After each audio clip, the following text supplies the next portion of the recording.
அந்த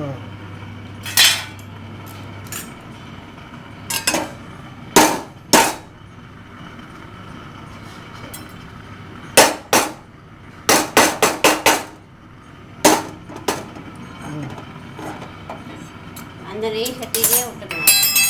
கரைச்சி வச்சுருக்கோம் இல்லையா, இதை அதில் விடணும்.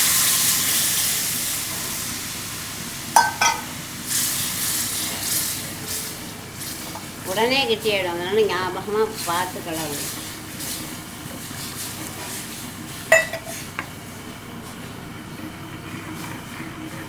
இந்த பர்னர் சரியாக உட்காரல ஏதோ, அதனால தான் சத்தம் கேட்குது. அதில்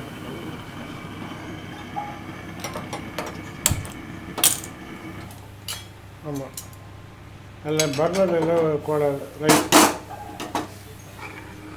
இப்போ இது கொஞ்சம் கொதிக்கும் போது சர்க்கரையை போட்டுக்கணும். ஒரு கப் எடுத்துனேன்னா 1.5 கப்பு வேணும் சர்க்கரை. எங்கள் காலத்தில் எப்போவுமே கொஞ்சம் சர்க்கரை குறைச்சலாம் போடுவோம். உங்களுக்கு நிறையா வேணும்னா போட்டுக்கோங்க. அப்புறம் இந்த சர்க்கரை கரையும். சர்க்கரை கரைஞ்சனால தானே? இல்லை, பால் விடும். ஓ, இன்னும் பாலே இல்லையா நீ?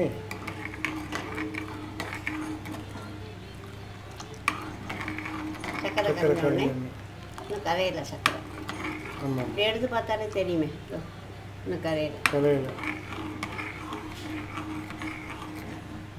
இது பேர் கடலை மாவு கீர், பாதாம் கீர் மாதிரி இருக்கும். அதே கலரு, டேஸ்ட் நல்லா இருக்கும். பாதாம்லாம் ரொம்ப காஸ்ட்லி, அவ்வளோ கரைச்சி போடுறதுல. ஹோட்டலில் இதான் கொடுக்குறான், பாதாம் எசன்ஸ் விடுவான். பாதாம் எசன்ஸ் விடுவான். கரைஞ்சிருதா? இப்போ பால்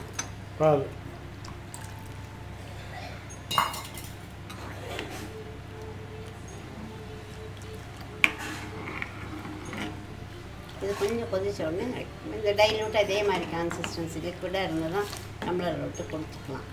நம்ம கப்பில் விட்டு கீர் தான், கீர்னா சாப்பிடணும் இல்லையா, அதனால தான் இதாக கொஞ்சம். அப்புறம் இப்போ இதில் ஏலக்காய், குங்குமப்பூ,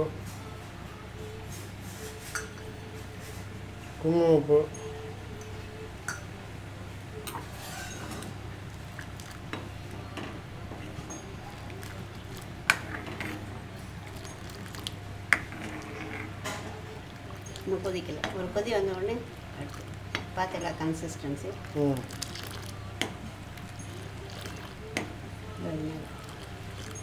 வந்த உடனே அதில் முந்திரி திராட்சை போட்டு பாதாம் கூட ஃப்ளேக்ஸ், உங்கள் ஊரில் ஃப்ளேக்ஸே கிடைக்கிறது, தோல் சீவினது, அதையும் போடலாம். அதையும் ஆனால் வறுத்துக்கணும் இல்லையா? வறுத்து அந்த வாசனை நல்லாயிருக்கும். அதையும் வறுத்து போடுங்க.